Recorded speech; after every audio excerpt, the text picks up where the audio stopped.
octubre de 2021. Doy la bienvenida al público que nos acompaña hoy. Contamos con colegas, amigos y familiares de diferentes países de Iberoamérica, en este caso de España, Puerto Rico, México, Cuba, Colombia, Perú, Chile, Argentina y por supuesto Brasil. La live temática de hoy se titula Comunicación digital en las redes sociales y subjetividad. Antes de dar inicio formalmente a nuestra live de hoy, queremos invitarlos al curso introductorio en teoría de la subjetividad. Este es un curso que estoy aquí proyectando brevemente las imágenes.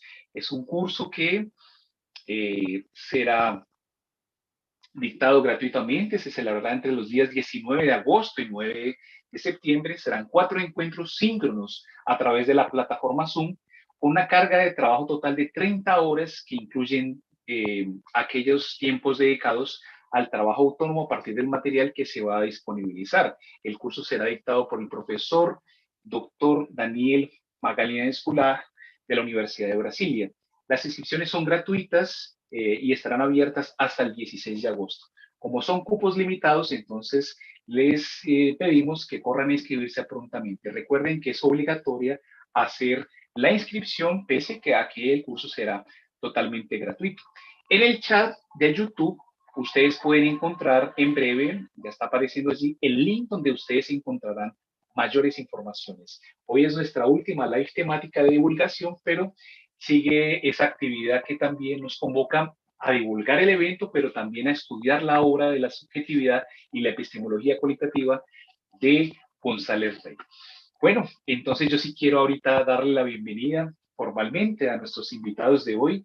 Doy con alegría la bienvenida a la profesora doctora Wilsa Ramos de la Universidad de Brasilia. Buenas noches, Wilsa, ¿cómo estás? Boa noite, José Patino. Muito feliz, né, de estar aqui nesta última live com um tema bastante emergente, né, e urgente, né, principalmente nesse momento de pandemia que estamos isolados. A nossa comunicação é digital, naturalmente digital. Así Obrigada, es, José. Wilson. Es un tema, como tú lo dices, es un tema muy interesante. Estamos cerrando, sin duda, con un tema completamente pertinente y que todos lo estamos viviendo, entonces, sin duda, será una live extraordinaria. Wilson tiene postdoctorado en psicología por la Universidad de Barcelona, doctorado en psicología por la Universidad de Brasilia, maestría en administración de recursos humanos por la Universidad Federal de Minas Gerais, es profesora asociada de la Universidad de Brasilia. De 2013 a 2017 actuó en la dirección del Centro de Educación a Distancia de la Universidad de Brasilia, implementó el programa Universidad Abierta de Brasil en la propia UNB en distintas funciones de coordinación. Sus investigaciones actuales versan en torno a nuevas ecologías del aprendizaje, subjetividad y configuración subjetiva del aprendizaje mediado por las TIC, trayectorias de aprendizaje y acción docente en tiempos de pandemia. Saludo también con emoción a nuestro amigo también, profesor doctorando Víctor Bernardes, quien será nuestro comentarista, debatedor del día de hoy. Buenas noches, Víctor, ¿cómo estás? Boa noite, Zé. Tudo bom? Tudo bem. Um pouco nervoso aqui nessa primeiro ao vivo aí que eu estou participando, mas estou contente, né? Apesar de todo o cenário que a gente está vivendo aí, mas contente por estar aqui, por estar discutindo com vocês, porque afinal, dentro desse cenário de pandemia, acabou que os nossos encontros, né, a continuidade de tudo que a gente estava fazendo foi muito importante para se manter combatente, né, nesse cenário, vamos dizer assim. Así es, Víctor. Hemos tenido una época muy desafiante, momentos durísimos también, de muchas pérdidas, pero también de muchos aprendizajes y ustedes hoy nos van a deleitar sin duda. Tenemos un plato final de esas lives absolutamente extraordinario que ustedes nos proporcionarán. El profesor Víctor es pedagogo de la Universidad de Brasilia, concluyó su maestría en la línea de investigación Escuela, Aprendizaje, Acción Pedagógica y Subjetividad en la educación, en el programa de posgraduación también de la Universidad de Brasilia, actuó como profesor en la universidad, en la educación superior, en la preparación de profesionales para el ejercicio docente. Coordinó el programa de educación socioambiental del sitio agroecológico Geranium en Taguachinga. Actualmente es doctorando en la misma línea en la que ha defendido su maestría previamente y en la investigación que se sitúa en este campo interdisciplinar del cuerpo, cultura, educación y subjetividad. Bueno, sin más demora, yo quiero ahorita sí que empecemos oficialmente nuestra última live. Es un momento de mucha felicidad, claro, para nuestro grupo y los diferentes colegas que componen este evento sobre la epistemología cualitativa y la subjetividad. Entonces, Wilsa, tienes la palabra, ahora es contigo. Adelante. Obrigada, José, e como eu falei, é um prazer estar aqui, né? Essa é uma área que eu já venho estudando, a questão das mídias, tecnologias, uso das TEDx pelos professores, né? Então, vai ser um diálogo, eu acho, bastante interessante, né? Nós vamos falar o tema, né, comunicação digital nas redes sociais e subjetividade, né? Então, nós vamos trazer um pouco essa visão macro, né, da comunicação digital, enquanto está na esfera pública e na esfera privada, e também uma visão do microespaço das interações sociais e da criação e produção de uma cultura juvenil, né, com destaque principalmente para elementos da comunicação visual, que são as imagens na web, os selfies, os memes, né? Nós queremos trazer essa discussão a partir da epistemologia qualitativa, da teoria da subjetividade e da metodologia construtiva e interpretativa. Também queremos trazer um pouco algumas ideias promissoras para pensarmos a investigação e o aprofundamento na questão da comunicação digital e a teoria da subjetividade, né? Então, eu começo, né, trazendo o cenário que nós vivemos hoje, né, um cenário de sociedades conectadas, sociedades em redes, né, há inúmeras mudanças e transformações nas formas de comunicação e socialização que são decorrentes dos usos dessas tecnologias, né, como eu falei, especialmente em tempos de pandemia, né, onde o WhatsApp, né, as mensagens instantâneas, né, no WhatsApp, os sistemas de videoconferência, videochamada, né, ganharam o pano de fundo para a gente continuar os nossos trabalhos e as nossas atividades sociais, né? As redes e mídias sociais também tiveram um incremento muito grande, principalmente para os jovens, que são os recursos que eles têm para a comunicação, né? Como nós sabemos, a comunicação ela é um processo vital na vida das pessoas, né? Independente se online, se presencial, né? As pessoas são por si interativas, são comunicativas, e essa é uma condição permanente no nosso desenvolvimento humano. Portanto, o processo comunicativo, permanentemente, ele é construído e dirigido ao outro, através do sentido subjetivo da relação e de seu momento interativo, situado concretamente historicamente, né? González Rey e Albertina Mitterrand Martínez, né, eles destacam algumas proposições, que eu vou fazer uma abertura delas, que são importantes no processo de comunicação, em alguns espaços. Eu quero destacar 3 espaços, né? Eles trazem a comunicação como geradora de espaços para uma atmosfera social participativa, né? A comunicação no processo educacional para a formação do aprendiz, né? A comunicação como um recurso para o diálogo autêntico voltado para a independência e criatividade, e uma comunicação que não seja de caráter passivo, restritivo ou reprodutivo. E também eles trazem a ênfase, né, muito importante na comunicação na pesquisa, né, na epistemologia qualitativa, né, a comunicação entre pesquisador e participante como um princípio epistemológico fundamental para compreender a produção de sentido no espaço social e as informações que são ali produzidas, né. Então, eles trazem essa importância da comunicação para o pesquisador como a possibilidade de conhecer as condições da vida social que afetam a pessoa, né? Nessa live, nós vamos discutir os processos de comunicação mediados pelas tecnologias e vamos fazer uma leitura a partir da teoria da subjetividade. Nós sabemos que a teoria da subjetividade é uma macroteoria que pode ser aplicada a vários conceitos. González Rey e os seguidores não discutiram as questões específicas da comunicação digital, né? Portanto, o que faremos aqui será uma aproximação dos conceitos que eu trabalho de cultura digital, cybercultura, né, como pesquisadora de mídias, né, com a teoria da subjetividade. E nesse percurso eu identifico como fundamental, né, ao final da fala, também pensarmos no que podemos e como podemos avançar em pesquisas nessa área, né? Então, primeiro, eu acho que é importante destacar, né, que estamos imersos nesse universo culturalmente mediatizado, né, onde ele abre zilhões de possibilidades de acesso a conteúdos, conexões, interações virtuais, que conecta a pessoa ao mundo, né? No Brasil, infelizmente, ainda temos 18% dos domicílios brasileiros sem acesso à internet. Nós estamos falando ainda de 40 milhões de pessoas, segundo o IBGE 2019, sem acesso à internet, né? Mas, nesse século, o que nós observamos de mudanças, né, no comportamento das pessoas, né, e que atinge a vida particular, a vida individual de cada um, né?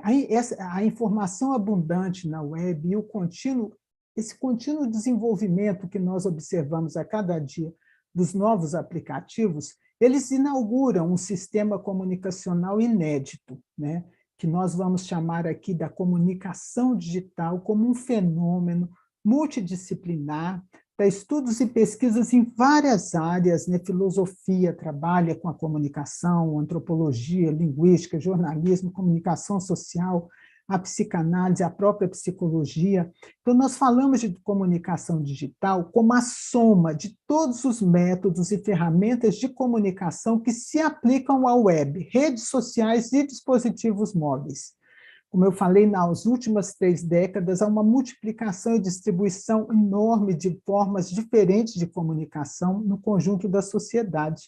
Com isso, há autores como Pierre Levy que costuma dizer que a percepção do mundo que nos cerca aumentou e tornou-se mais precisa. Eu diria precisa ou imprecisa, né?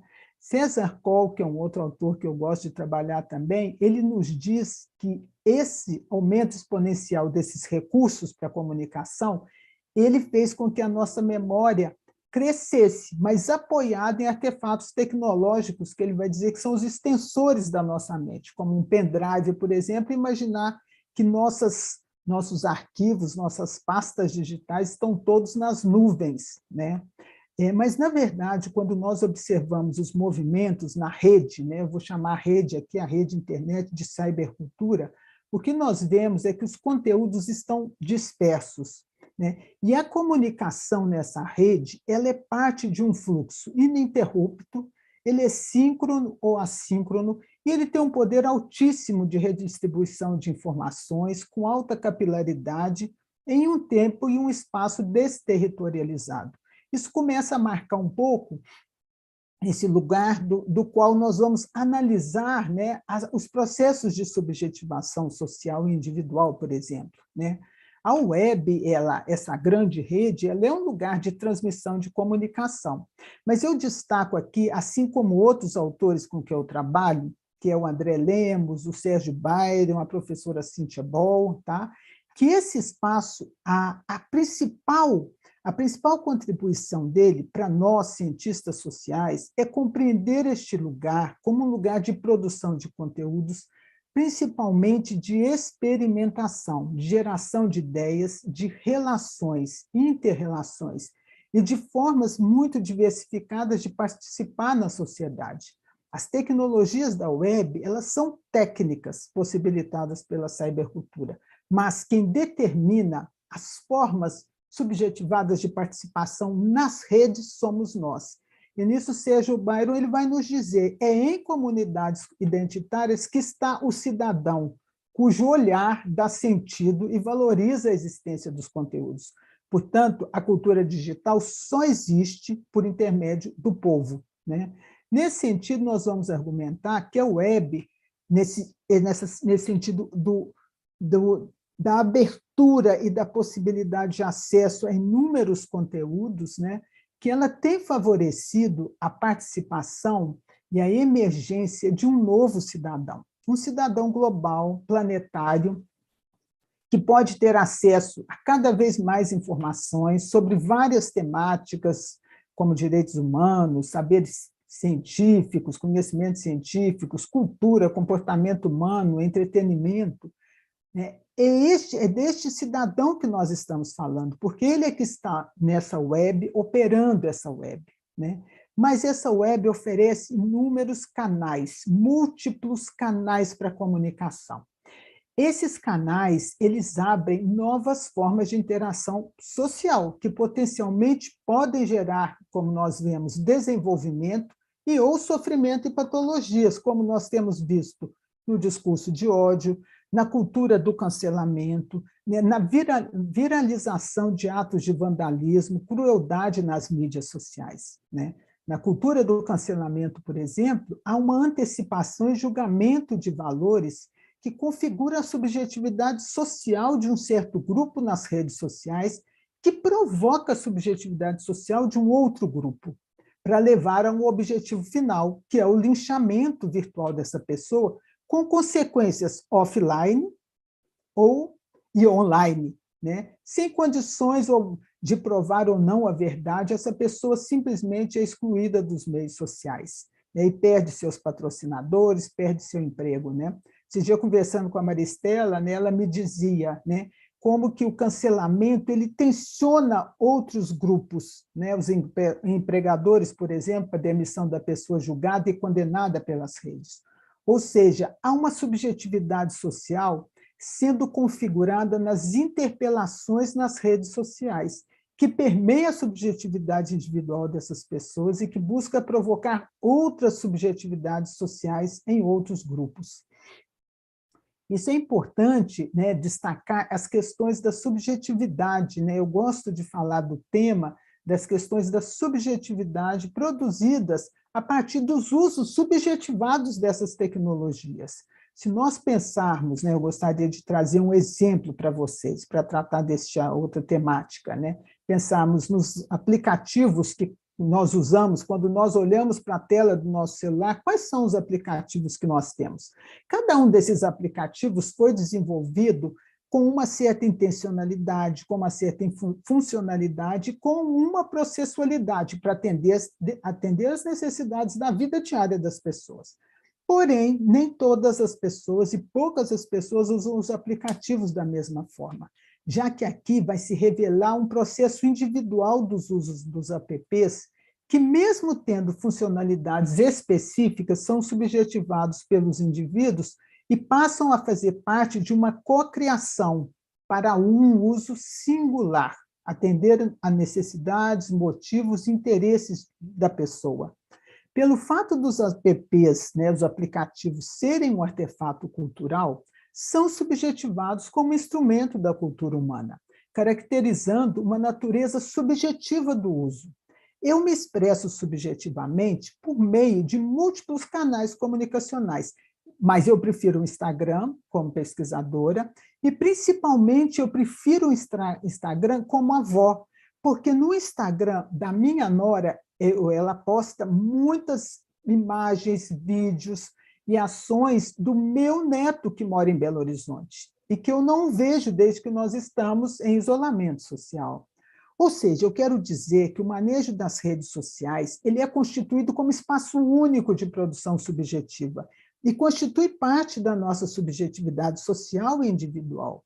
Observe como cada um de vocês, sejam pesquisadores, professores, jovens, usam os recursos, com que intencionalidades vocês usam, o que os mobiliza em termos de necessidade, interesses, de desejos. Né? Se nós pensarmos, por exemplo, nos jovens, como eles usam o Facebook, como nós usamos, se pensarmos nos idosos, que cada vez têm utilizado mais os aparelhos celulares, podemos expandir a compreensão de um uso subjetivado para atender necessidades, motivações e desejos que nem sempre estão no plano da consciência do usuário. Né? O uso do aplicativo ele pode produzir experiências subjetivas singulares ou não. Os aplicativos podem suscitar a produção de sentidos subjetivos diversos em função de como a comunicação está configurada subjetivamente. E aí eu trago alguns exemplos, gente, de jovens, tá, que habitam as redes sociais, e esses exemplos foram tratados no livro Corpo e Cultura, Diálogos Interdisciplinares, no artigo da psicanalista da Cunha. Ela é uma psicanalista, ela traz alguns casos clínicos. E ela traz casos clínicos de jovens que são usuários das redes e que vai nos demonstrar um pouco como que cada adolescente usa as redes sociais como extensões de sua vida. São canais importantes no seu processo comunicacional com o outro. Ela traz, por exemplo, são nomes fictícios, a adolescente Olga, no limiar da adolescência, ela sofre de uma doença que ela decide não crescer. Então, ela fabrica vídeos de si e os posta no YouTube diariamente. Nesse ritual, ela constrói personagem virtual dela, ela compõe com figurino, compõe maquiagem, e ela faz a produção do vídeo no qual ela canta e dança. Simultaneamente, ela está exilada no seu quarto, mas ela tem um laboratório de vídeo onde ela produz essas imagens e ela posta permanentemente no seu Instagram. Ela vive uma condição de anorexia, onde ela controla o seu peso diariamente. E ela devora vorazmente os vídeos de artistas preferidos que também se recusam a crescer. Uma outra jovem que vive praticamente vigiada pela mãe, a mãe tem um receio muito grande que ela seja morta, esquartejada. Essa jovem ingressa em uma comunidade de moças que se cortam, e é uma comunidade virtual. Então, aqui para a gente pensar também nas comunidades virtuais, como esses espaços de produção de sentidos subjetivos, de uma subjetividade social individual. O Jonas é um outro caso, ele tem uma doença rara que abala diretamente o equilíbrio e reduz muito a sua audição. Por isso, ele vive em hospitais e fazendo exames. Ele entrou num projeto de tratamento terapêutico, que chama Ateliê de Artes, e ali ele fez um autorretrato. Ele inventa um nome e ele abre um perfil numa rede social com este nome fictício, com este retrato, e ele traz que o nome da empresa dele, como artista, porque ele se intitula de artista, chama Laboratório de Artes, que é exatamente o espaço terapêutico que ele tem.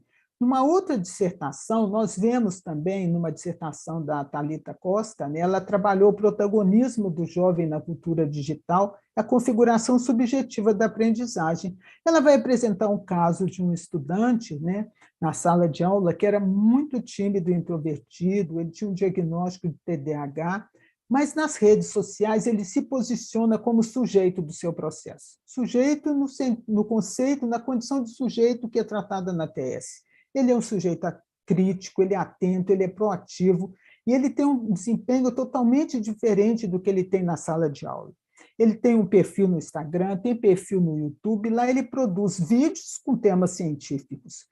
Eram dois tipos de performance, offline e online, bastante diferenciados, mas na construção da análise interpretativa desse caso, e na busca dos indicadores, nós podemos perceber como essas experiências online e offline se integram e uma subjetiva a outra. Isso é muito interessante. E nisso eu quero destacar, inclusive, que a subjetividade social, nós podemos destacar que a subjetividade social está presente nas formas de organização e constituição do espaço interrelacional nas redes que os jovens habitam. Inclusive, ele organiza a participação de outras pessoas que passam a constituir parte dessa página de perfil ou dessa comunidade que o jovem participa. A web ela exerce, a meu ver, um forte tensionamento permanente da subjetividade social, que se sustenta como um grupo, para tensionar outras subjetividades mobilizadas por um fluxo contínuo de emocionalidades que são produzidas pela experiência subjetiva de navegação nas páginas e comunidades virtuais, que trazem muito do contraditório, dos conflitos, das indagações dessa sociedade.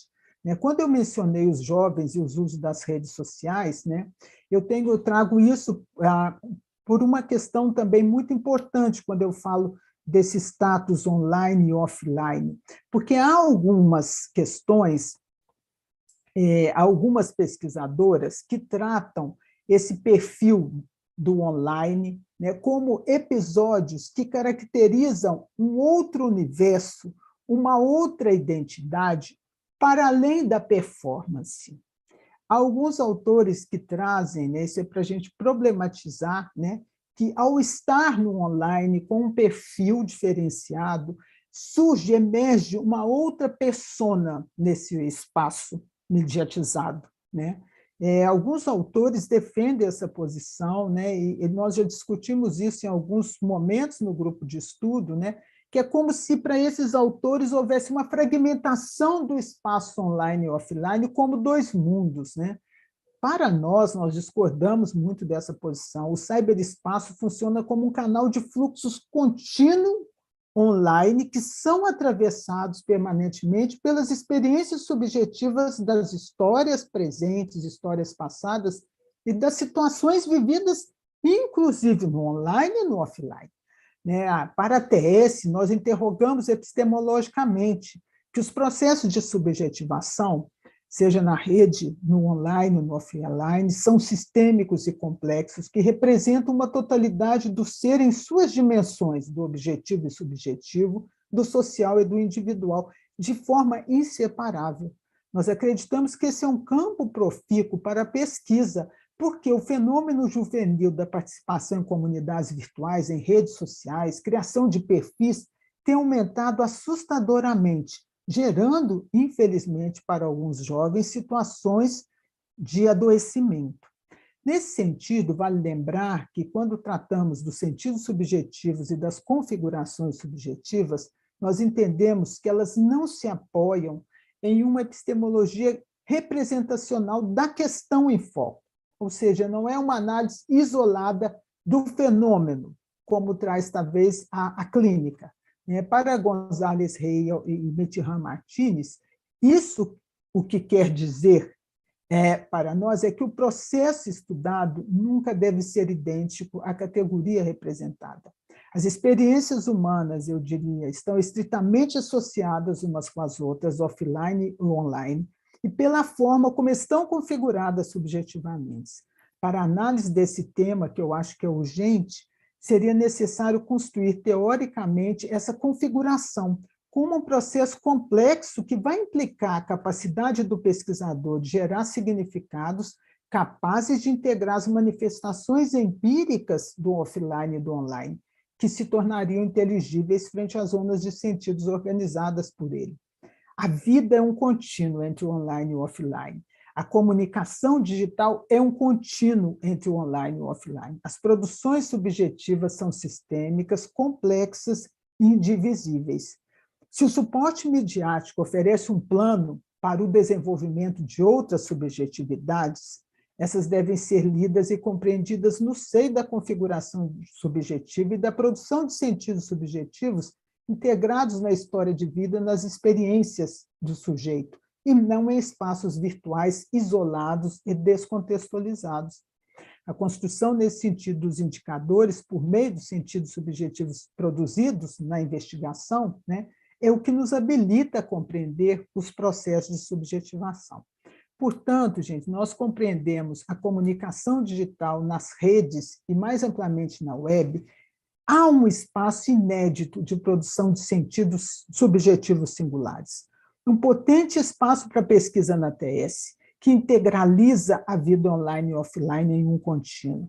Nesse sentido, nós vemos a rede não apenas, ela não é uma ferramenta para obter informação, mas a rede como esse sistema complexo dialético, fruto da própria criação humana, que se organiza como um artefato da cultura, que pode gerar recursos tensionadores da subjetividade social individual, no seio dessas contradições do indivíduo e do social, ou não, lembrando que a qualidade do tensionamento é sempre resultado do que emerge do produto, desse produto, como produção da pessoa, e não pelo tensionamento em si.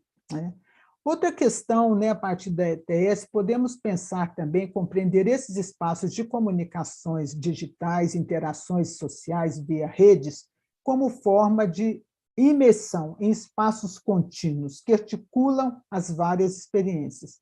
E para a gente já ir finalizando, eu quero falar um pouquinho de imagens, né?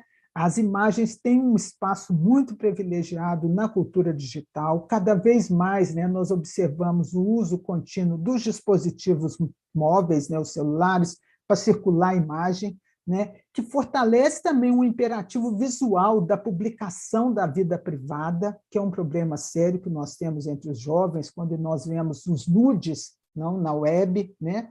Para Fagevals, as experiências perdem o valor se não forem registradas e compartilhadas através das redes sociais. Ele diz que o que legitima a experiência é a fotografia, que confere um lugar do corpo na cultura digital. A forte presença das imagens corporais nas telas eletrônicas, ela fascina os olhares. Elas criam uma ilusão de uma unidade corpo que resiste à fragmentação, resiste à doença e à morte, porque nessas imagens todos são saudáveis e belos, né? E o belo é tratado, nós sabemos, com os filtros que os próprios apps disponibilizam para os jovens, né? Que são filtros que tornam aquela realidade fotografada um outro momento na vida dele, né? No mundo imagético, as pessoas acabam confundindo a sua imagem refletida como a sua identidade. É como se fosse uma exaltação narcísica que destaca o belo no corpo e nas selfies. E a selfie também tem sido uma forma dos jovens de se colocarem no mundo. Buscam o olhar, né? Eles ficam tirando inúmeras vezes a mesma foto, buscando o melhor olhar que vai gerar a aprovação do outro, ou a confirmação de sua existência, né? Na selfie se usam filtros, recursos estéticos que modificam essa imagem, aproximando essa imagem dos desejos idealizados do belo, do perfeito, né? Numa tentativa aqui nós falamos de uma produção subjetiva aqui desse indivíduo. A comunicação digital, portanto, nós estamos vendo todos esses fenômenos, ela vai se dar por uma pluralidade de canais e tipos de mensagens, verbais, não verbais, como as imagens, os memes, né? A videoconferência, por exemplo, é um canal para a comunicação, né? Nós podemos, esses dias, discutindo, né, os efeitos de uma videoconferência, que é o recurso que nós usamos em sala, e a dificuldade de fazer um contato com o aluno, a dificuldade de olhar para a câmera, né, e nos ver, às vezes, nós olhamos para a nossa própria imagem, não no diálogo com o outro, principalmente porque, às vezes, este outro, que é o nosso estudante, está com a câmera fechada e nós só temos bolinhas, né? Então, a dificuldade de comunicação, né? Então, são questões para a gente pensar, né? As imagens na web, nós também usamos um pouco, trazemos o Máximo Canevati, né, que ele vai dizer que a imagem mediatizada, ela é um atrator visual, né? E que esses atratores, eles capturam o nosso olhar na tela, né? É como se o olho, né, enquanto esse órgão, ele expandisse a sua capacidade de absorver, ele busca compreender essa multiplicidade de códigos em um mesmo momento. O olho deixa de ser só um órgão externo para ter uma função perceptiva e estética essencial. O nosso olhar é subjetivado culturalmente, ou seja, o nosso olhar também é treinado culturalmente, aculturado por várias estéticas fluídas que mobilizam nossos afetos, nossos sentimentos, que habitam as mídias e redes sociais. E, para finalizar, nós vamos falar do olhar, né, para o sensível e pensar, né, que a web, como um recurso para a aprendizagem, para o desenvolvimento, deve ser colocada como uma questão urgente para a gente olhar para a escola, para os currículos e pensar que nós temos um espaço, né, na educação para utilizar a internet de uma forma sensível, onde os jovens possam fazer uma leitura desses espaços entre linhas, né, estar sensível a essas diferentes narrativas e a esses discursos homogeneizantes que estão na web, né, e que mais confirmam, né, ideologias do que abrem espaços para novas construções, né? Esse é o espaço, a web é o espaço do contraditório, né? Mas levar esses jovens, né, a fazer uma análise mais crítica das fontes às quais eles conectam, estar sensíveis, né, com o que eles buscam, com o que eles pesquisam, e aprender também a identificar essas narrativas feitas do contraditório, de ideologias que tentam dominar o discurso naquela seara, né? Aqui há uma ausência, eu sinto, de discussão desses fenômenos, né, pela psicologia. Como eu mencionei, são várias áreas que contribuem para pensarmos, né, as questões das redes e da cultura digital, da comunicação visual, né? E nós recomendamos aqui, né, trazermos essa temática, né, da produção da subjetividade social e individual nas redes sociais, as imagens e a identidade, e o desenvolvimento subjetivo nas interfaces do offline e do online, a partir da psicologia social e principalmente, especialmente, da teoria da subjetividade. Eu ponho, para finalizar, algumas perguntas, né? Como a produção das imagens sobre os corpos participam da configuração subjetiva, né, da identidade do jovem? De que forma a digitalização da vida privada, a publicização da vida íntima participa dessa subjetividade individual e social, em termos de concepção na sociedade do corpo, da beleza, da saúde, né? E também chamo a atenção como Gonzalez e Albertina, né, como Fernanda e Albertina carinhosamente chamando, né, eles têm no nosso livro, né, mais de 2017, né, da subjetividade, teoria, epistemologia e método, né, eles trazem uma frase que nos fala que nós não somos máquinas, nós somos seres vivos e ativos, quando eles afirmam que a segurança que a tecnologia proporciona à humanidade é uma ficção semelhante àquela produzida pelo auge do desenvolvimento da ciência moderna, que levou ao pensamento de que teríamos um controle absoluto da natureza. Essas ficções que forçam o avanço tecnológico a ser mais agressivo com a natureza e com o próprio homem, e que geram maior perigo à humanidade. Elas fazem com que o tema subjetividade e seu estudo tenham um lugar central nos desafios que a humanidade enfrenta. E com essa frase, né, que está na página 23 do livro Subjetividade, Teoria, Epistemologia e Método, eu fecho a minha fala e agradeço aqui a audiência. Obrigada. Agradecemos mucho, profesora Wilsa, por sus excelentes colocaciones. Además, nos genera preguntas, inquietudes bastante preciosas y sensibles. Y bueno, yo le paso ahora la palabra a Víctor, nuestro comentarista de hoy. Víctor, es ahora contigo para que ustedes puedan dialogar un rato. En cuanto a eso, ustedes dialogan, el público en el chat, en el YouTube Live, irá también colocando sus preguntas, sus inquietudes, sus comentarios y provocaciones. Adelante, Víctor. Bom, vou me situar aqui um pouco, primeiro. Esse motivo assim, pelo qual eu me interesso pelas redes é por esses espaços livres onde circula a cultura, que ele não deixa de ser, de algum modo, um processo educativo, entendendo o processo educativo como esse que faz circular a cultura como um currículo que se produz e se oferta nesses espaços e que são subjetivados, né, nesse processo interativo. O corpo, por exemplo, que é uma das coisas que eu estou estudando agora, ele é um desses componentes do currículo, como do currículo virtual, do currículo dos ambientes virtuais, como a Wilsa colocou agora há pouco. Então, esses são espaços através dos quais nós, de alguma forma, ao nos relacionarmos dentro deles, estamos nos produzindo, estamos nos constituindo uns aos outros, né? Então, eu fiquei me perguntando, né, aqui nos serve pensar a subjetividade em um contexto de comunicação dentro das redes sociais.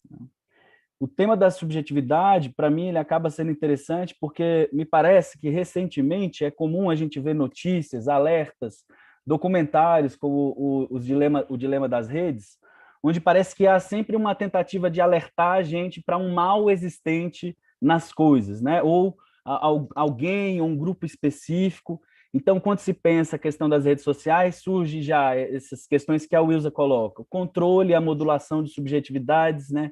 Produzindo subjetividades pacíficas, consumidoras, a emergência dos discursos de ódio, as comunidades suicidas, a adesão a um modo de produzir a própria imagem e fantasiar a existência, né? O que a minha cunhada esses dias falou que é a instagramização da vida, né?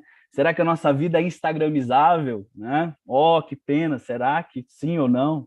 Como eu vivo isso, né? O empobrecimento da experiência corpórea, né? Todos esses acontecimentos na grande mídia, eles são noticiados de alguma forma de um modo entificado, como se caíssem do céu, como se surgissem que a gente não sabe de onde.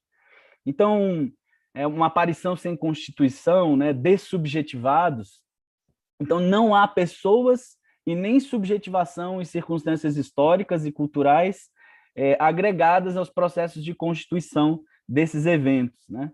E então essas emergências, esses aspectos indesejáveis de um processo, geralmente eles surgem para a gente de um modo simplista, né?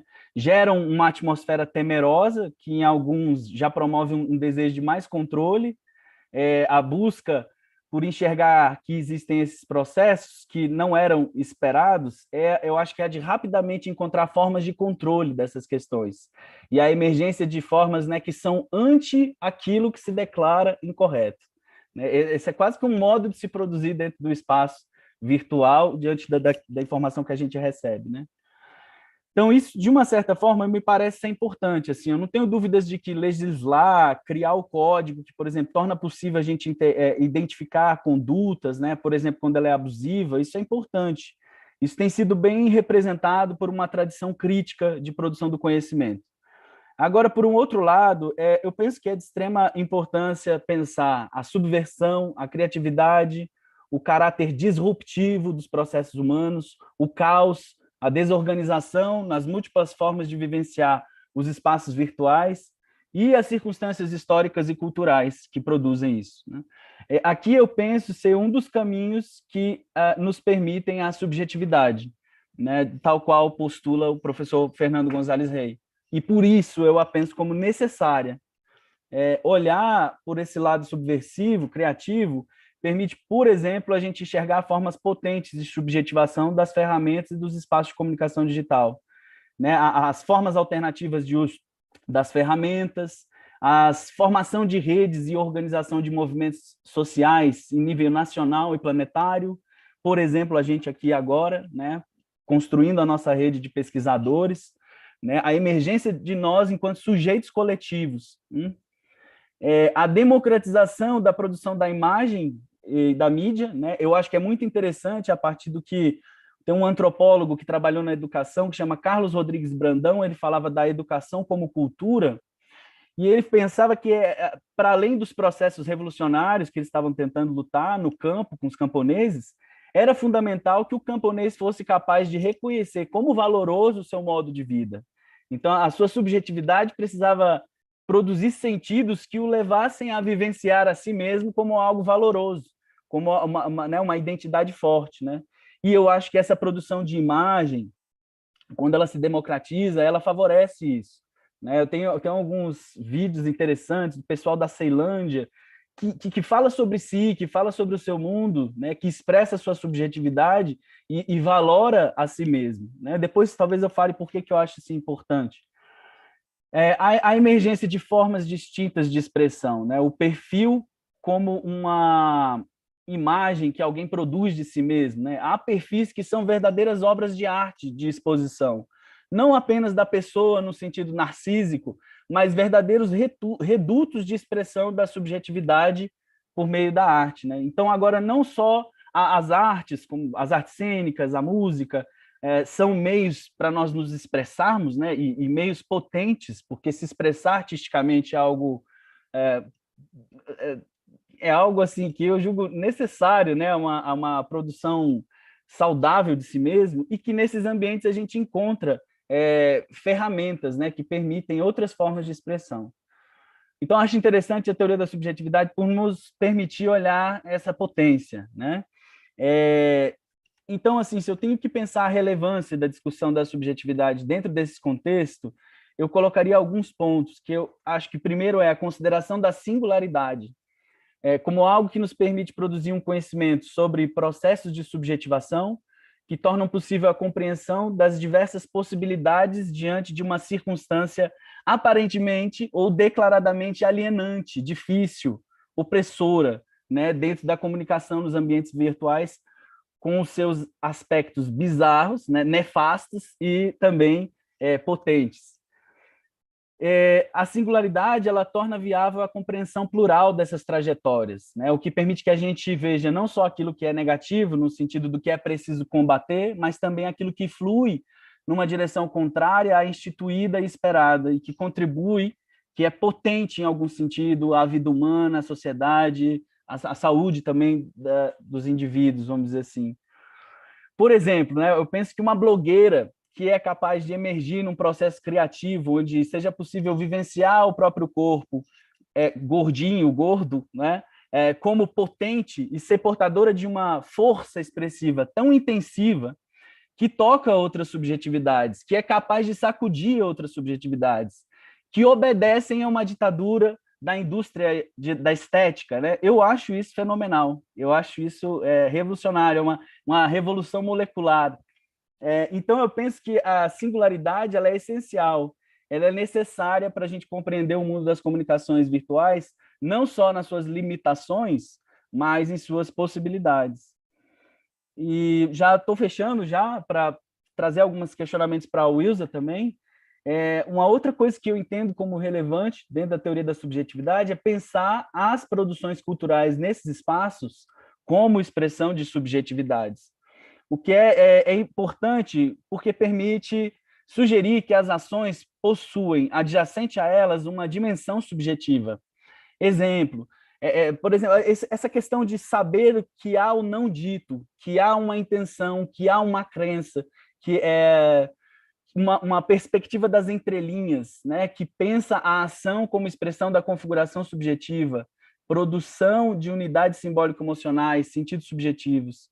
Então, pensar esses ambientes e a comunicação nos ambientes virtuais como uma produção cultural, expressão de subjetividade, eu penso que é um outro ponto forte, né? Porque aí a gente volta com os sujeitos, a gente volta com as pessoas, né, produzindo e com algo muito além, né? O que está por detrás de colocar tanques de guerra na rua, né? Como é que pensa essa produção dessa imagem no dia em que uma PEC sobre o voto impresso vai ser votado, enfim, há algo nessas entrelinhas, há algo que está além daquilo que é a imagem produzida e aparente. Então, acho extremamente importante e necessário uma perspectiva da subjetividade, que nos leva às entrelinhas, que nos faz pensar o que está por trás das coisas que estão expressas, né? Quando a Wilza entra nessa questão da selfie, né, os espaços virtuais como as selfies, hoje eu vejo que eles ofertam um determinado tipo de corpo, né? É um corpo que está sempre em atividade, está fazendo algo, está comendo, está comprando, está vendendo, está andando na floresta, está curtindo uma festa, geralmente, se possível, malhado, né, forte, lindo, bonito, gostoso, cheiroso. Cheiroso não dá para sentir o cheiro, mas, enfim, uma hora a gente chega lá. É um corpo, na grande maioria das vezes, que ele esboça sempre uma sorridência, força, superação, ralação, e ele oculta fragilidades, né? Me espanta assim, perceber que ele ainda é um corpo de fora. O que eu estou dizendo um corpo de fora? É um corpo visual, é um corpo da imagem, né? É uma supervalorização daquilo que é sorridente, prazeroso, alegre. E, por outro lado, lá, como diz o filósofo Byung-Chul Han, ele vai dizendo que é uma espécie de exclusão, de retirada do campo o cansaço, a dificuldade, a tristeza, o choro, a solidão. Então, esse processo de retirar da vida aquilo que ela não tem de sorridente e estimular uma ideia de contínuo aperfeiçoamento e uma infinita superação de si mesmo, precisa negar o corpo, precisa, em seus aspectos, negá-lo em seus aspectos não sorridentes, né, e negar os seus limites. Então, remover os limites pode ser uma estratégia muito interessante para explorarmos um corpo sem limite. A quem essa ideia pode interessar? E aí eu provoco vocês, né? A quem a ideia de um corpo que pode ser explorado infinitamente beneficia, né? Dificilmente eu penso que o corpo se interessaria por isso. Mas então, assim, pensar a expressão cultural, as expressões das pessoas nos espaços virtuais como espaços, como expressão da subjetividade, nos coloca em contato com a ideia de que são pessoas com intenções, crenças, modos singulares de pensar e viver o mundo e com intencionalidades distintas. Não há produção desinteressada. Até pode ser, se a subjetividade não está implicada, a gente pode dizer que ela é desinteressada, né? Há modos de subjetivação do espaço da comunicação virtual.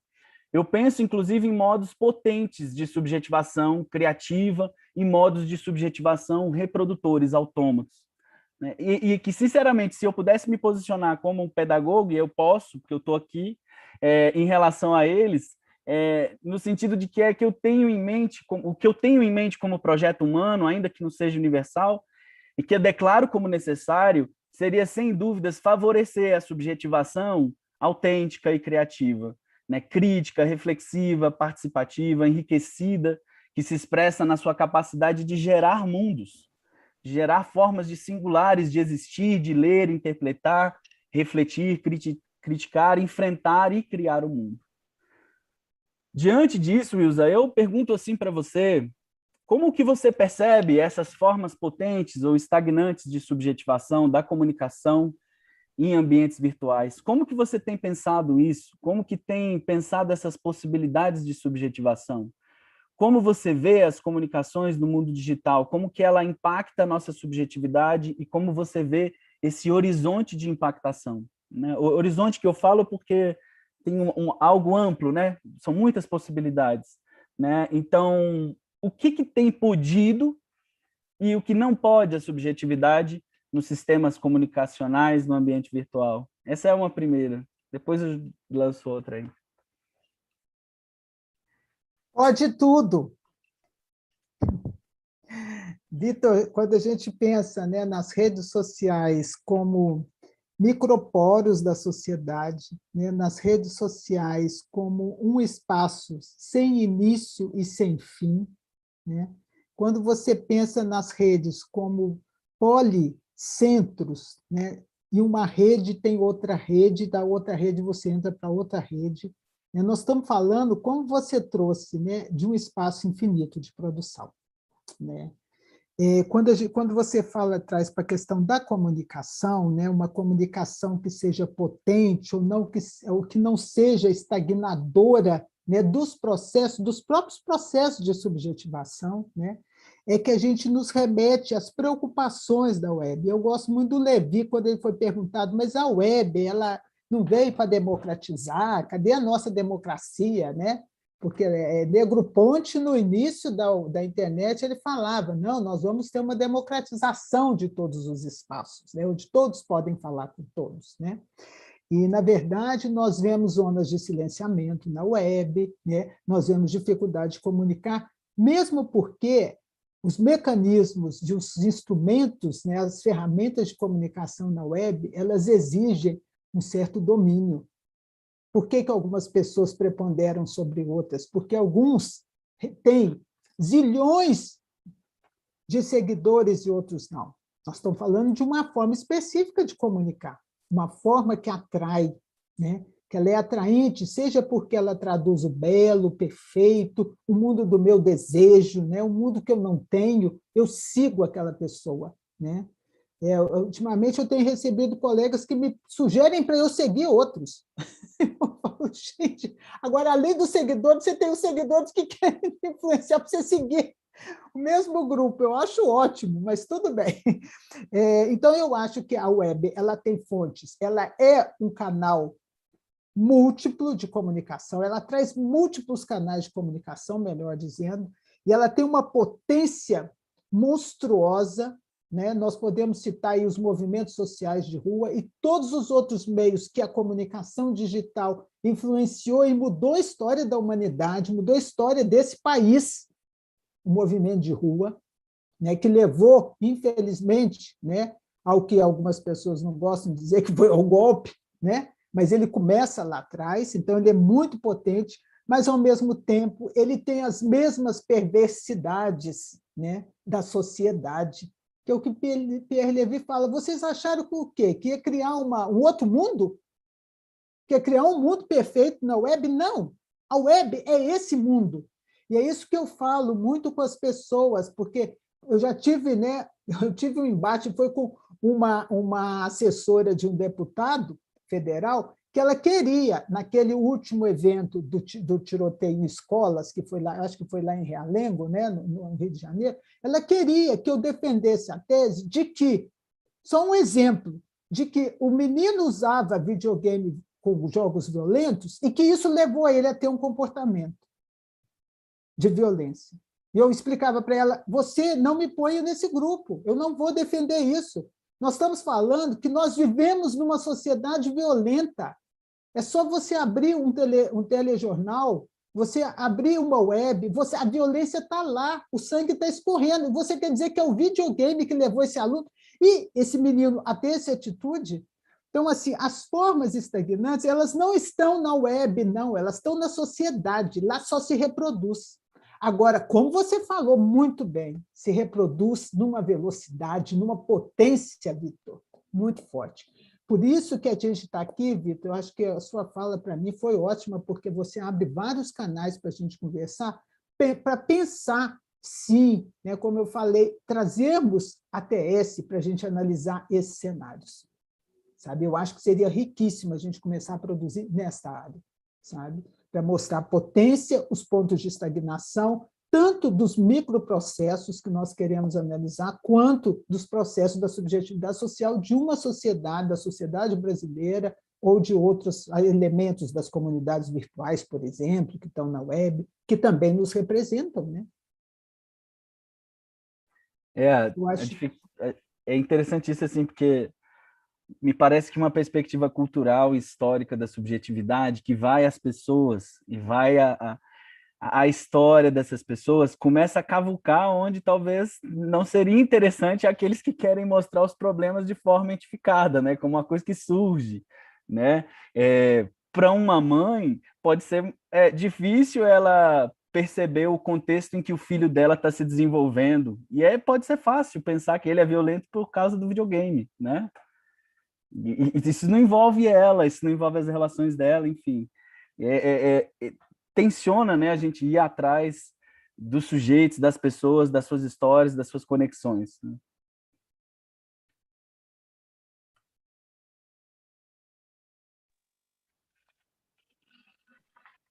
Temos perguntas ou eu posso fazer só mais um comentário? Eu posso fazer só um comentário. Pues, Wilson, tranquila, tenemos unos minutos más y ya vamos a traer las cuestiones del público. Tranquila. Tá bom. Eu quero trazer uma questão, essa que o Vitor, né, começa aí a tangenciar, né? Eu acho que a epistemologia qualitativa ela provoca uma contradição da análise das redes sociais por meio do business intelligence, do BI, sabe? Ela tensiona, né, essa análise. E nós devemos estar alerta para o fato de que as pesquisas com Big Data, realizadas por máquinas, elas levam a resultados macro, como diz o Vitor, que traduzem o movimento dialético de uma sociedade, mas não diz nada do humano, do homem, da mulher, dos processos de desenvolvimento subjetivo que estão em movimentação. Então, nós corremos o risco, se não entrarmos nesse campo, de falarmos de uma humanidade, gente, digital, que é um construto feito por máquinas e algoritmos. É como se a humanidade perdesse totalmente, Vitor, a sua autoria, a sua genuinidade, a sua singularidade, a sua subjetivação para o pensamento das máquinas subjetivadas por mentes humanas que reificam os dados empíricos, produzindo essas ideologias dominantes que estão configuradas no plano da subjetividade social das instituições sociais de determinados interesses, só para reafirmar verdades que estão construídas em laboratórios de Big Data. Esses procedimentos, Vitor, eles sucumbem totalmente com o papel ativo do pesquisador no processo de construção de conhecimento e ele apaga totalmente o homem da história da humanidade.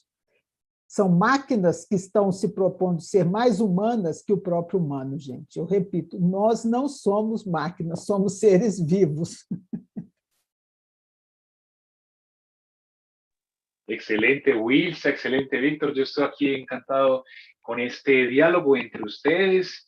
Sin duda alguna estamos cerrando con broche de oro en una live con una discusión tan interesante, tan profunda, tan reflexiva, inclusive trayendo las consideraciones de Víctor y Wilsa de cómo la teoría de la subjetividad en los diferentes campos de la experiencia, en el campo de la educación, en el campo de la cultura, en el campo de la sociedad en general, como bien lo decía ahorita Wilsa, justamente viene al encuentro de problematizar la posibilidad de que las personas, los grupos se constituyan como agentes y o como sujetos, lo que implica sin duda confrontar, ser reflexivos con las nuevas formas de subjetivación que este espacio social digital nos propone, sin las antiguas visiones conservadoristas que ustedes saben que esta live una década atrás seguramente habría tenido muchos comentarios negativos, contraproducentes, diciendo que el espacio social digital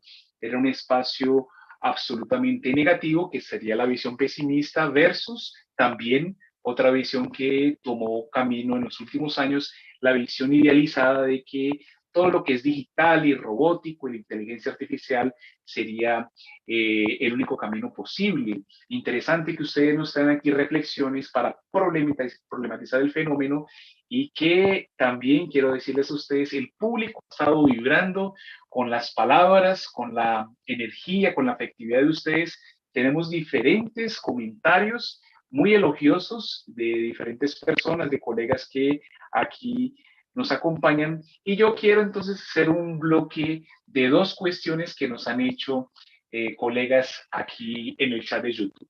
Entonces, se las voy a leer para que ustedes también puedan dialogar en torno a estas cuestiones que trae el público e ir caminando hacia el final de nuestra live. La primera cuestión es la de Víctor Ekstrom, que dice así: el uso de los aparelhos en nuestro día a día transforma nuestras experiencias offline en productos programados. ¿No estarían nuestras experiencias de vivir siendo centralizadas en un único objeto? Pregunta que hace Víctor. Y concluye este bloque de preguntas y de diálogo con el público Elan de Sousa, que dice lo siguiente: ¿cómo puede ser trabajado la concepción de las redes sociales dentro del ambiente escolar si él mismo las trata como si no hiciera parte del carácter subjetivo de los individuos en proceso de formación? Dos provocaciones muy interesantes, muy potentes. Entonces, Wilsa y Víctor, si quieren, inclusive puedo yo hacer la lectura en portugués también para que queden, porque hicieron provocaciones muy específicas. Víctor, de uso desses aparelhos em nossos dias a dia transforma nossas experiências offline em produtos programados. Não estariam nossas experiências do viver sendo centralizadas em um único objeto? Essa é a pergunta do Victor. O Elan fala: como pode ser trabalhada a concepção das redes sociais dentro do ambiente escolar se o mesmo a trata como se não fizesse parte do caráter subjetivo dos indivíduos em processos de formação? Então, temos dos excelentes provocaciones. Solo preguntas complejas en esta live, pero muy, muy, sin duda, provocadoras. Wilsa, Víctor. Vou deixar a primeira pergunta para o Vitor, porque ele tratou mais desse tema. E eu gosto muito, né, de discutir essa questão que nós estamos trazendo, né, de pensar, né, e como a escola, né, entra nessa discussão, né, sobre redes sociais, sobre performance nas redes sociais, sobre o que o jovem pode ou deve publicar ou não, né?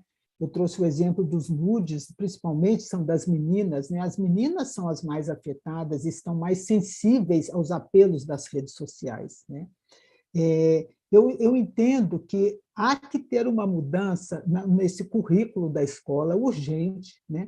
Porque, olha, eu te diria, Elan, que em mais ou menos em 2015, tem um professor da universidade, eu estou tentando aqui lembrar o nome dele, da Espanha, que ele fez uma provocação com um artigo fantástico. Ele fala assim para a gente: quando é que as escolas vão entender que estudar e discutir os temas que estão nas redes sociais fazem parte do currículo.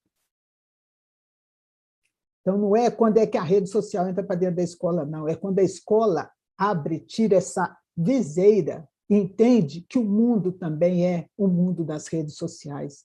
E que se o professor não consegue dialogar com o que está lá, por exemplo, ele está discutindo um tema que seja na matemática, um tema da sociologia, né, um tema de linguagem, né, de letras, né, ele recorre a esse universo, né, é um universo vivo, potente, latente, para trazer exemplos para os jovens, e os jovens adoram dialogar com as questões que estão postas nas redes, porque essa é a linguagem deles.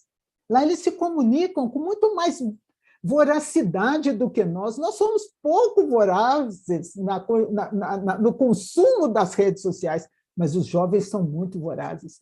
E por que não a escola trazer este espaço para dentro de si e olhar para esse espaço? Então, assim, é uma mudança do currículo. Alguns professores de forma, a gente não pode desconsiderar que há muitos professores que já constroem suas disciplinas usando blogs, usando os vídeos, a produção de vídeos escolares e sendo publicados no YouTube pelos alunos. Então, já existe uma conexão, tá? Que até o trabalho muito bonito que a professora Cíntia Boll faz lá na URGS, né? De estudar essas enunciações estéticas juvenil dos jovens nas suas produções culturais na web como parte do currículo, entendendo que nesse cenário, ela, há uma questão muito forte, o surgimento de novas formas de aprendizagem. Os jovens aprendem produzindo memes, eles aprendem produzindo vídeos que trazem conteúdos tão esteticamente organizados e dialógicos com os problemas da sociedade, com os problemas que eles estão vivendo em casa, articulando com a sua vida, com todo o seu processo de subjetivação, eles constroem vídeos maravilhosos. E os professores, muitos olham para esses vídeos e falam, não, isso aqui é outra coisa. Isso não é outra coisa, gente. Isso é a nossa vida, né? Enquanto a gente não abrir os olhos para considerar tudo isso como produção juvenil, produção cultural, isso é criação da humanidade, né? Vamos discutir isso na escola, vai existir sempre aí um divisor de águas, o online e o offline. A escola está offline, por favor, gente. E aí entra também outras questões que eu não vou trazer, mas se pode usar ou não o celular durante uma aula, né? Essa é uma questão antiga, né? Que eu já vi ela de várias ênfases. Pode, não pode, tem até estado que já regulamentou que é proibido o uso de celular em sala de aula, né? E como diz a primeira pergunta, o celular, o aplicativo, ele está produzindo conteúdo que o aluno poderia estar disponibilizando na web, no canal dele, no blog dele. Vamos, então, ouvir um pouquinho o Vitor.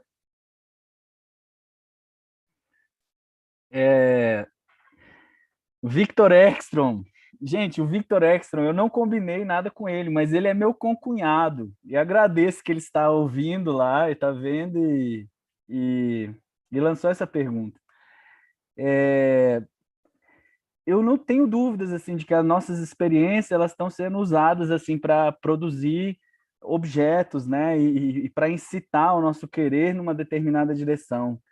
E é interessante porque às vezes eu penso que os publicitários eles já estão estudando a subjetividade há muito mais tempo do que parece que a gente está estudando, assim, né?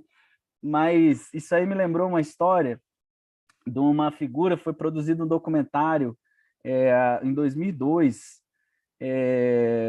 que se chama O Século do Ego, foi produzido pela televisão britânica, e que conta a história do Edward Bernays, que é um sobrinho do Freud, que morava nos Estados Unidos, e que ele foi um dos primeiros a tentar usar um conhecimento sobre o funcionamento humano, né, para alimentar, para mobilizar a subjetividade numa direção desejada. E hoje essas plataformas, por exemplo, como Netflix, existem filmes que a gente assiste que elas são produtos baseados nas informações que a gente cede, né? Conforme a gente está mexendo, o que a gente está escolhendo, até onde a gente vê um filme inteiro, que lugar que esse filme para de ser assistido, né? Então existem séries que são todas produzidas pensando em tendências, né? E o Edward Bernays, voltando a ele faz uma coisa que eu acho interessante no sentido da subjetividade, a gente pensar essas produções simbólico-emocionais. A Philip Morris parece que tem uma queda no consumo de tabaco nos Estados Unidos, e porque as mulheres estavam sendo criticadas por fumar, porque fumar não era uma coisa bem vista naquele momento, e os homens estavam proibindo as mulheres de fumar. Aí a Philip Morris entra em contato com ele e pede uma solução. Aí o que ele faz? Ele contrata modelos lindas, maravilhosas, e e dá um cigarro, uma carteira de cigarro para cada uma delas, e pede que elas se dirijam ao Times Square, né, uma determinada hora da tarde em Nova York, pá. E aí, quando dá às 5 horas, elas acendem o cigarro e fumam todas juntas. Essa é a instrução que ele dá a essas modelos. Paralelo a isso, ele liga para os jornalistas e fala bem assim: existe um movimento social feminista em prol da liberdade, as tochas da liberdade. E aí, no outro dia, aquilo circula nos jornais e a Philip Morris vê crescer o consumo de cigarro, né? Que leva, então, a mulher agora a perceber, naquela circunstância, muitas delas, não todas, né, respeitando a singularidade da subjetivação, mas a subjetivar o ato de fumar como algo potente, como algo que expressa a liberdade dela, né? Então, como a Wilsa fala, a necessidade que a gente tem da escola ser permeável a esse tipo de discussão é o que vai permitir a gente exercer uma certa criticidade a essas coisas, porque elas não vão parar de acontecer e elas vão piorar. Pode ter certeza, essas coisas, a criatividade humana, ela vai para todas as direções. E se esses espaços, né, da escola, eles não são permeáveis a essas discussões, a probabilidade das pessoas reagirem mecanicamente a esse tipo de jogada é bem grande, né? Perfecto, Víctor y Wilsa. Hemos tenido realmente una live extraordinaria con excelentes cuestiones. Les agradezco muchísimo a ustedes por este espacio que nos han proporcionado para reflexionar, para pensar y desde la perspectiva de la subjetividad nos han ustedes generado nuevas inquietudes, nuevas preguntas. No hay soluciones sin duda para todo, pero sí creo que ustedes nos abren un camino para pensar posibilidades, sin los extremos que implique visiones pesimistas o idealizadoras, pero sí con un trabajo posible en diferentes áreas del conocimiento, de la experiencia social y cultural. Yo también quiero decirles que el chat del YouTube estuvo muy activo y agradecemos también entonces a las diversas personas que estuvieron con nosotros: Víctor, Yanara Sarmiento, Dana Aristizábal, Michael Costa, Luciana Muniz, Elander Souza, Gianne Fras, Alexandra Nache, Fran, psicóloga hospitalar, Mariana dos Santos, Gianne Fras también, Alexandra Anache, que ya mencioné, también nos acompañó Daniel Goulart, Antoine de Puerto Rico, que está aquí con nosotros, Marina Vicario, Nidia y Maristela Rosato. A todos ustedes, muchas gracias por sus comentarios.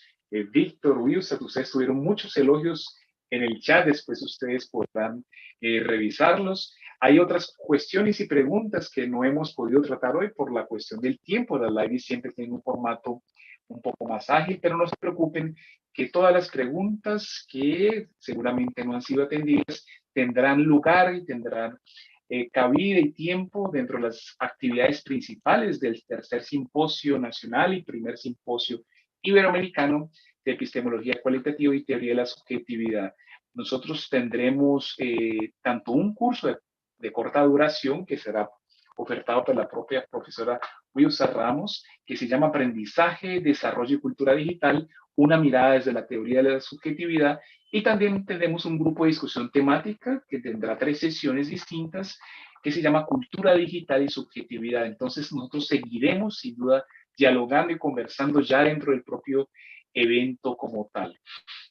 Queremos agradecerle a todos y a todas por habernos acompañado en esta caminada de 8 lives con temas pertinentes y actuales para la investigación, para la práctica profesional y para los problemas sociales contemporáneos que estamos viviendo. Tuvimos, fíjense ustedes, a lo largo de estas 8 lives, 16 invitados e invitadas de España, Cuba, Puerto Rico, Colombia y Brasil.